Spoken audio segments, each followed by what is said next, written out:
ननद में भरे कान। रामवती अपनी बेटी की शादी करने के बाद अपने बेटे मनीष और बहू शीतल के साथ बड़ी ही मजे की जिंदगी जी रही थी। उसकी एक पोती थी मिंकी, जो उसका पूरे दिन मन लगाए रहती थी। अच्छा दादी, अब मैं स्कूल जा रही हूँ। अब जब मैं स्कूल से आऊंगी ना, तो आप आज मेरे लिए अपने हाथों से चूरमा बना कर रखना। अरे क्यों दादी को परेशान कर रही हो? कितनी बार समझाया है कि दादी को ऐसे वैसे कामों के लिए मत बुलाकर। उनके हाथ में दर्द रहता है, वो ये सब काम नहीं कर सकती। अरे बहू, तो हम दादी पोते के बीच में मत पड़, ये हमारे आपस का मामला है। मैं अपनी पोती की पसंद की चीज नहीं बना पाऊंगी क्या? पर माँ जी, आपका हाथ। अरे ठीक है, मेरा हाथ। चूरमा बनाने में कोई इतनी मेहनत नहीं लगती। मिंकी मेरी गुड़िया रानी, तो अभी स्कूल जा, और जब तू आएगी ना तो तुझे चूरमा तैयार मिलेगा, ठीक है? मेरी प्यारी दादी, मेरी प्यारी गुड़िया। मिंकी के स्कूल जाने के बाद शीतल घर के काम निपटा कर अपने कमरे में आराम करने चली जाती है। उसके बाद रामवती रसोई में चूरमा बनाने लगती है। वो चूरमा बना रही होती है कि इतने में आवाज आती है, माँ, माँ कहाँ हो तुम? अरे ये तो मनीषा की आवाज है, मेरी बेटी आई है। अरे मनीषा, रसोई में हूँ मैं। अरे माँ, तुम ये सब काम क्यों कर रही हो? भाभी कहाँ है? अरे वो अपने कमरे में आराम कर रही है, तो चल मेरे कमरे में वहाँ बैठते हैं। मैं अभी आई। हाँ, यहाँ बहुत गर्मी है। रामवती मनीषा के पास जाकर बैठती है। और बता, कैसी है तू? घर में सब कैसे हैं? माँ तो सब एकदम बढ़िया है माँ, पर ये बताओ कि ये सब क्या चल रहा है? भाभी कमरे में पड़ी बिस्तर तोड़ रही है और तुम इतनी गर्मी में रसोई में काम कर रही हो। अरे वो मिंकी बोल कर गई थी कि दादी जब मैं स्कूल से आऊंगी तो चूरमा बना कर रखना। अरे मेरी भोली माँ, तुम कुछ नहीं समझती। ये सब तरीके हैं, समझी? भाभी तो तुमसे बोल नहीं सकती, तो मिंकी के जरिए तुमसे बुलवा रही होगी। अरे ऐसा नहीं है, शीतल बहू तो बहुत अच्छी है। अच्छी है तो अभी तक उसको मेरी आवाज नहीं आई क्या? मैं तो इतने जोर से चिल्लाती हुई आई थी। अरे आंख लग गई होगी उसकी, इसलिए नहीं सुना होगा। तो बैठ, मैं तेरे लिए नाश्ता लाती हूँ। मुझे नहीं खाना कुछ, जब वो तुम्हारी महारानी उठेगी ना तब खा लूंगी। कुछ देर बाद स्कूल से मिंकी आती है और अपनी बुआ को देखकर बड़ी खुश होती है।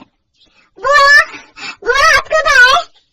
अरे मेरी मिंकी, मेरी प्यारी गुड़िया, बुआ तो कब से आई हुई है और तुम्हारी माँ के उठने का इंतजार कर रही है बस। अच्छा, मैं अभी माँ को जाकर उठाती हूँ। अरे दीदी, आप कब आई? ये देखो भाभी, पड़ोसियों को भी मेरे आने की खबर हो गई होगी, और यहाँ तो घर के लोग ही बेखबर है। अरे नहीं दीदी, वो ना मेरी आंख लग गई थी। आपने कुछ खाया क्या? अरे आप सो रही थी तो किसे कहती? माँ तो पहले ही इतनी गर्मी में काम में लगी हुई थी, मुझसे देखा नहीं गया। मैंने सोचा कोई नहीं, थोड़ा भूखा रह लूंगी, पर माँ को परेशान नहीं करूंगी। देखो बेटियां तो ऐसी ही होती हैं, मैं आपकी माँ को कभी भी तकलीफ में नहीं देख सकती। दीदी मैं तो माँ का पूरा ध्यान रखती हूँ। हाँ देख रही हूँ मैं, और कुछ दिन यहाँ रहूंगी तो अच्छे से देख लूंगी। ये तो अच्छी बात है दीदी कि आप अभी रुक कर जाओगे। अच्छा, मैं आपके लिए ना कुछ लेकर आती हूँ। रात को मनीषा अपनी माँ के पास बैठती है और उसे अपने गहने दिखाने लगती है। पता है कितने तोले की चेन है ये? पूरे 2 तोले की, और ये चूड़िया पूरे 4 तोले की। मेरे पास तो इतने गहने कि मैं भूल ही जाती हूँ कि मेरे पास क्या क्या रखा है। और तुमने तो हमारा नया घर भी अभी तक नहीं देखा ना, इतना बड़ा है कि क्या बताऊँ आपको। आपका घर तो बहुत छोटा है। मैं सोच रही थी वापस अपने ससुराल ही चली जाऊं, पर मुझे यहाँ कुछ ठीक नहीं लग रहा, इसलिए मैं रुक कर ही जाऊंगी। अरे बेटा, यहाँ सब ठीक है, तू क्यों इतना सोच रही है? क्या ठीक है माँ? कुछ ठीक नहीं है। तुम्हारी बहू मिंकी से बुलवा बुलवा कर तुमसे काम करवाती है और खुद आराम करती है, और खुद के कमरे में एसी है और तुम पंखे में सो रही हो। और तो और मैंने उसको भी रसोई में राबड़ी खाते देखा। जब मैंने बोला कि भाभी राबड़ी माँ को क्यों नहीं दी, तो बोली देखो दीदी, माँ को ये बात मत बताना। क्या सच में? मुझे तो पता ही नहीं घर में राबड़ी रखी है। मनीषा अपनी माँ के कान भर रही होती है और उधर शीतल मनीष के आने का इंतजार। थोड़ी देर बाद ही जब मनीष आता है, अरे आ गए आप? अब प्लीज ना मुझसे कोई काम की बात मत करना, मैं कमरे में जाकर सोऊंगा। मुझे खाना भी नहीं खाना, मेरे सर में बहुत दर्द हो रहा है। ओह अच्छा ठीक है। शीतल मनीष को बता ही नहीं पाती कि उसकी बहन मनीषा आई हुई है। अगली सुबह मनीष को जल्दी ऑफिस निकलना होता है और वो शीतल के उठने से पहले ही निकल जाता है। जब सुबह मनीषा नाश्ता करने बाहर आती है तो पूछती है, अरे भैया दिखाई नहीं दे रहे, कल रात भी नहीं मिले और अब भी नहीं दिख रहे। वो दीदी कल रात को ना उनकी तबीयत ठीक नहीं थी और अभी वो मेरे उठने से पहले ही चले गए। देखा माँ, अभी तक इसने भाई को क्या ये नहीं बताया होगा कि उसकी बहन इतने दिनों बाद घर आई है? अब बताओ तुम खुद, दोनों ही मियाँ बीवी की खिचड़ी पक रही है और तुम बिल्कुल बेखबर हो। अरे नहीं नहीं बेटा, ऐसा नहीं है। माँ जी, आज मिंकी के स्कूल में टीचर ने बुलाया है तो मैं अभी थोड़ी देर में आ जाऊंगी। ठीक है बहू। शीतल मिंकी के स्कूल चली जाती है। वहाँ अचानक मनीष का फोन आता है। कहाँ हो तुम? मैं स्कूल आई हूँ। अरे आज मैं जल्दी फ्री हो गया, मैं अभी आता हूँ तुमको लेने। मनीष शीतल को लेने स्कूल आ जाता है। थोड़ी देर में स्कूल की छुट्टी होने वाली है ना, तो एक काम करते हैं, यहाँ पास में लंच करने चलते हैं, फिर मिंकी को स्कूल से भी ले लेंगे। अरे पर मुझे घर भी तो जाना है। अरे घर में फोन कर दूंगा, तुम चलो तो सही। दोनों लंच करने चले जाते हैं। यहाँ मनीषा शीतल के घर न आने पर बड़ी बेचैन सी घूम रही थी। देख लो, अभी तक नहीं आई तुम्हारी बहू। ऐसा तो कोई दूर भी नहीं है स्कूल। अरे क्या पता, ट्रैफिक होगा बेटा। क्या माँ, छोड़ो, मैं अभी फोन करती हूँ उसको। तुमने जो इतनी ढील दे रखी है ना, एक दिन बड़ा पछताओगी। आपकी कल तबीयत खराब थी और कल सुबह जल्दी निकल गए, इस चक्कर में आपको बता भी नहीं पाई कि मनीषा दीदी कल से आई हुई है। अरे मनीषा आई हुई है?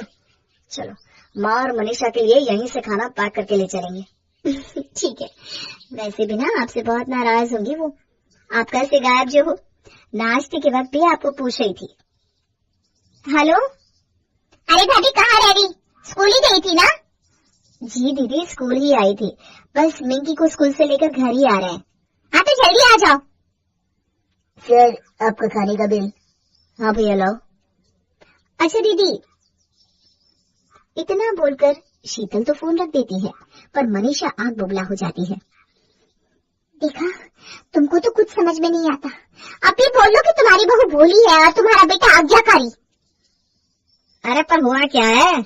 महारानी रेस्टोरेंट में बैठकर खाना खा रही है। यहाँ से स्कूल का बोलकर निकली और वहाँ भैया के साथ लंच हो रहा है। ऐसे तो भाई की कल तबीयत खराब थी और सुबह से वो गायब है, पर अब देख लो खुद। माँ, वो दिन दूर नहीं जब तुम एक कोने में पड़ी होगी और फिर वृद्धाश्रम में। अरे ये सब तू क्या बोल रही है बेटा? सही बोल रही हूँ माँ, तुम्हारे साथ ये लोग क्या कर रहे हैं तुमको कब समझ में आएगा। देखो माँ, मुझे ससुराल में कोई कमी नहीं है, भगवान की कृपा से खूब पैसा है। मैं इतना आराम छोड़कर सोचो यहाँ क्यों पड़ी हूँ तुम्हारे लिए माँ। मैं तो अगले दिन ही चली जाती, पर जब मैंने सब देखा तो मुझसे अपनी माँ को ऐसे छोड़कर नहीं जाया गया। मैं चली भी गई तो मेरा ध्यान तुम्हारी फिक्र में ही लगा रहेगा। अरे पर बेटा अब जो है सो है, क्या कर सकते हैं। मैं तो खुद हैरान हूँ, मैंने कभी नहीं सोचा था कि ये मियाँ बीवी इतने तेज है। मैं ना आती तो कभी तुमको पता भी नहीं चलता। खैर, अब तुम्हें और मुझे कुछ पक्का इंतजाम करना पड़ेगा, जिससे ये लोग कभी तुम्हें घर से निकाल ना सके और हमेशा तुमसे डर कर रहे। अरे पर ऐसा क्या करे? तुम अपनी विल मेरे नाम कर दो। क्या? हाँ माँ, देखो मुझे तो इन सब में कोई लेना देना है ही नहीं, मैं तो बस तुम्हारे भविष्य के लिए बोल रही हूँ, बाकी तुम्हारी मर्जी। रामवती चुपचाप अपने कमरे में चली जाती है और बस इसी के बारे में सोचती रहती है। उसे समझ में नहीं आ रहा था कि आखिर वो करे तो क्या करे। उस दिन रामवती बहुत ही उदास हो जाती है, क्योंकि उसने अपनी बहू बेटी को हमेशा अपने कलेजे से लगा कर रखा होता है और मिंकी तो उसके जिगर का टुकड़ा होती है। अरे मनीषा, मेरी प्यारी बहन। भैया, मैं कब से आपका इंतजार कर रही हूँ। हाँ, मुझे बताया तेरी भाभी ने। देख, तभी तो हम तेरा मनपसंद खाना लेकर आए। और हाँ, ये तू चुपचाप खाना, माँ को मत बताना। वो क्या ना, माँ को कुछ भी मीठा और बाहर का खाना एकदम मना है। अच्छा ठीक है, मैं उनको नहीं बताऊंगी। मनीषा खाना खाकर कुछ देर अपने भाई भाभी के कमरे में जाकर बैठ जाती है। यार कितना अच्छा लग रहा है एसी में। माँ के कमरे में तो बैठा ही नहीं जाता, मैं तो पूरी रात सोई नहीं पाई। अरे तो तुम साथ वाले कमरे में सो जाया करो ना, उसकी चाबी ले लो। वो बस उसमें कुछ जरूरी कागज है तो मैं इसलिए उसमें ताला लगा कर रखता हूँ। आप कितने अच्छे हो भैया। मनीषा अपने भाई से उस कमरे की चाबी लेकर उस कमरे में ही अपना डेरा जमा लेती है। उसके कपड़े और बाकी सामान सब वो उस कमरे में ऐसे ही रख लेती है। अरे दीदी, हो गई आपकी सारी सेटिंग? कोई जरूरत तो नहीं है ना? नहीं, सब ठीक है। अब देखो मेरे ससुराल जैसा तो नहीं है, पर कोई ना, मायका आखिर मायका ही है। ये तो बिल्कुल सही कहा आपने। वैसे जीजा जी का मन लग रहा है आपके बिना? कोई फोन आया उनका? अरे भाभी अभी आए 4 ही दिन तो हुए हैं मुझे, इतने दिन भी नहीं हुए कि उनका मन ना लगे। अब हाँ सही बात है दीदी। अरे मनीषा, तूने तो कमरा एकदम चमका दिया। हाँ, और तुम्हारी महारानी बहू मुझे चमका कर गई है। क्या मतलब? मतलब कि यही बोल रही थी कि मुझे इतने दिन हो गए यहाँ, तो क्या जीजा जी मुझे याद नहीं करते, उनका मन लग रहा है या नहीं। मैं आज ही चली जाती हूँ माँ, ये सब नहीं सुन सकती मैं।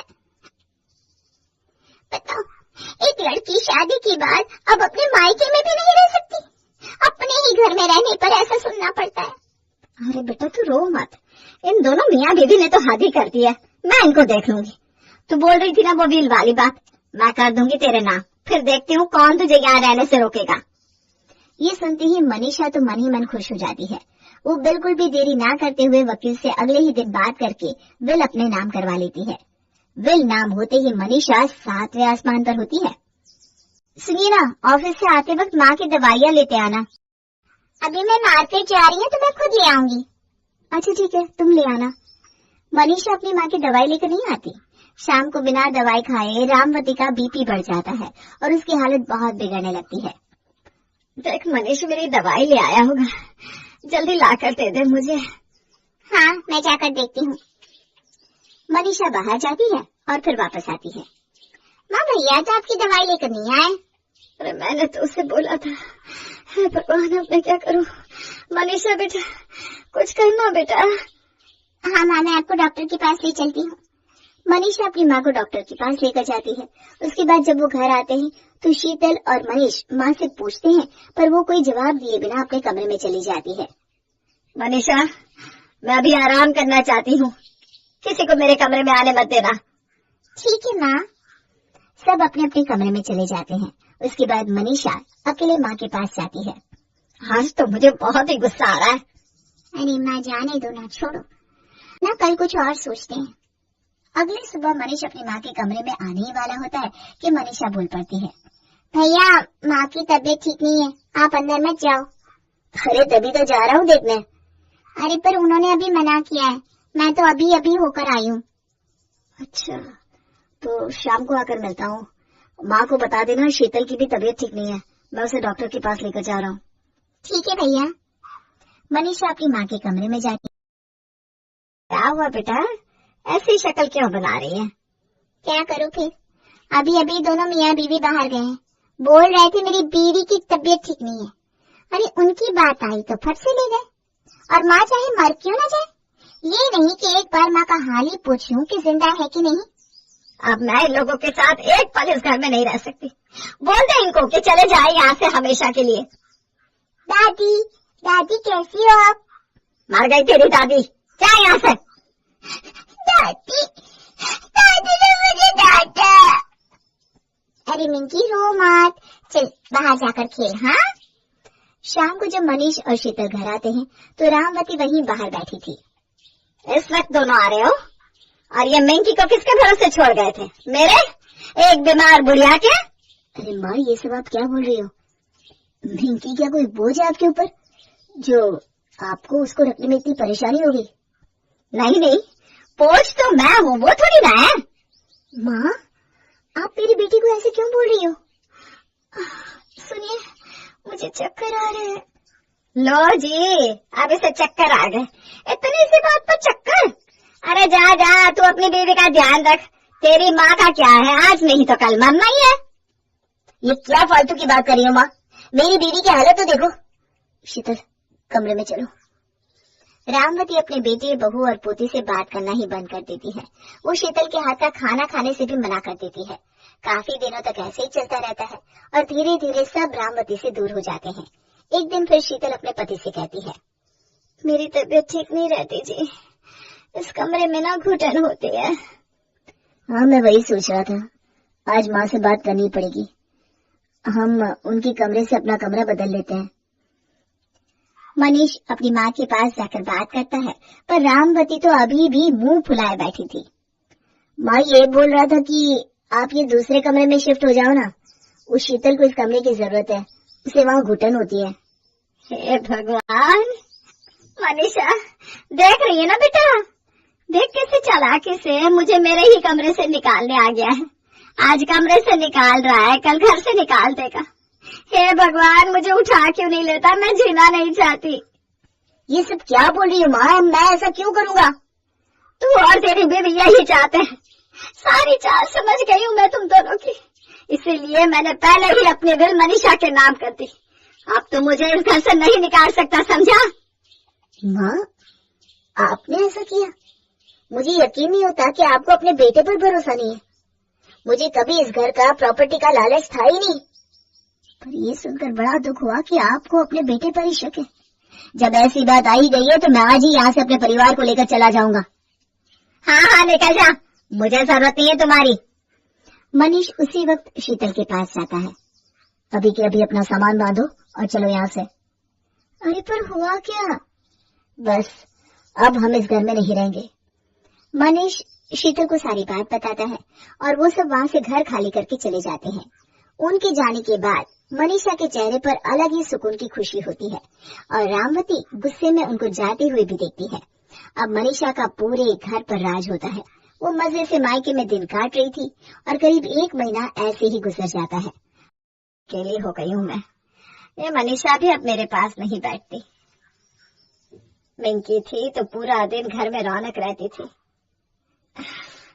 मैं क्यों उनके बारे में सोच रही हूँ, मैं अपनी बेटी के पास जाकर बैठती हूँ। रामवती अपनी बेटी के कमरे में जाती है पर मनीषा बाथरूम में नहा रही थी। रामवती वहीं बैठ जाती है, तभी उसका ध्यान मनीषा के मोबाइल पर जाता है। अरे इस पर तो किसी का फोन आ रहा है, चलो मैं ही उठा लेती हूँ। हेलो मालकिन, कैसी हो? मैंने सुना तुमने अपने भाई भाभी को बड़ी चालाकी से घर से निकलवा कर विल अपने नाम करवा ली है। अरे क्या कर रही है? साथ में तेरी बुद्धि पे माँ बैठी है क्या? ओह तभी। खैर मुझे तो आज ही अंकिता ने बताया कि तू कैसे ससुराल से आकर मायके में कब्जा करके बैठी है। यार दिमाग हो तो तेरी जैसा, कसम से ऐसा काम तो बस तू ही कर सकती थी। कैसे कैसे तूने अपनी माँ को उनके बेटे और बहू के खिलाफ भड़काया। मजा आ गया। तू तो किसी फिल्म की स्क्रिप्ट लिख सकती है। और अच्छा हुआ तेरी माँ को अभी तक ये भी पता नहीं चला कि तेरी भाभी प्रेग्नेंट है, वरना कहीं पोते के मुंह में उन्हें जाने ही ना देती। रामवती पिंकी की बात सुनकर सुन रह जाती है। इतने में बाथरूम से मनीषा बाहर आती है। ये आप मेरे फोन पर किससे बात कर रही हो? हैं? ये पीछे से कौन बोल रहा है? मनीषा, अरे मनीषा। मैं मनीषा की माँ हूँ और मैंने सब सुन लिया है। क्या सुन लिया? कौन था फोन पर? तेरी सहेली, जिसने धोखे से सब बता दिया कि कैसे तूने मेरे परिवार को तोड़ दिया, वो भी बस इस प्रॉपर्टी के लिए। तुझे शर्म नहीं आई? कैसी बेटी है तू, कैसी बहन है तू? मुझसे फालतू बातें करने की जरूरत नहीं है, ये घर अब मेरे नाम है। अच्छा कोई बात नहीं, अभी तो मैं जा रही हूँ अपने बेटे के पास। रामवती अपने बेटे और बहू के पास जाती है और खूब रोती है। मुझसे गलती हो गई, मुझे माफ कर दो। अरे माँ क्या हुआ तुमको? ये सब उस मनीषा ने किया और ये सब कुछ उसने घर अपने नाम करवाने के लिए किया और मैं बेवकूफ उसके जाल समझ ही नहीं पाई। माँ तुम रो मत। हाँ माँ जी आप रोइए मत। तुम सब घर चलो, मैं नहीं रह सकती तुम सबके बिना। चलो यहाँ से। मेरी बहू ऐसी हालत में यहाँ किराए के घर में अकेली नहीं रहेगी। मैं अरे पर अब उस घर पर तो मनीषा का हक है माँ, हम वहाँ नहीं आ सकते। मैंने अगर विल उसके नाम की है तो मैं बदल भी सकती हूँ, तो अभी मेरे साथ वकील के पास चल। रामवती अपनी विल बदल कर सब अपने बेटे के नाम कर देती है और उसके बाद वो सब घर वापस आते हैं। अरे अरे अरे, इस सामान लेकर यहाँ कहाँ चले आ रहे हो? ये घर अब मेरा है, अब ये घर मेरे बेटे का है, समझी? मैंने अपनी विल इसके नाम कर दी है। अब तू निकल यहाँ से और दोबारा मेरे घर मत आना। ये तुमने अच्छा नहीं किया माँ। हाँ तूने बहुत अच्छा किया, हम सबको एक दूसरे के खिलाफ भड़का कर। चल चली जाए यहाँ से, अब देखे अभी वरना मुझे पुलिस को कंप्लेंट ना करनी पड़ जाए, वरना मुझे पुलिस को कंप्लेंट ना करनी पड़ जाए। छोटा सा मुंह लेकर मनीषा उसी दिन अपना छोटा सा मुंह लेकर वहाँ से चली जाती है। और उसके बाद रामवती और उसका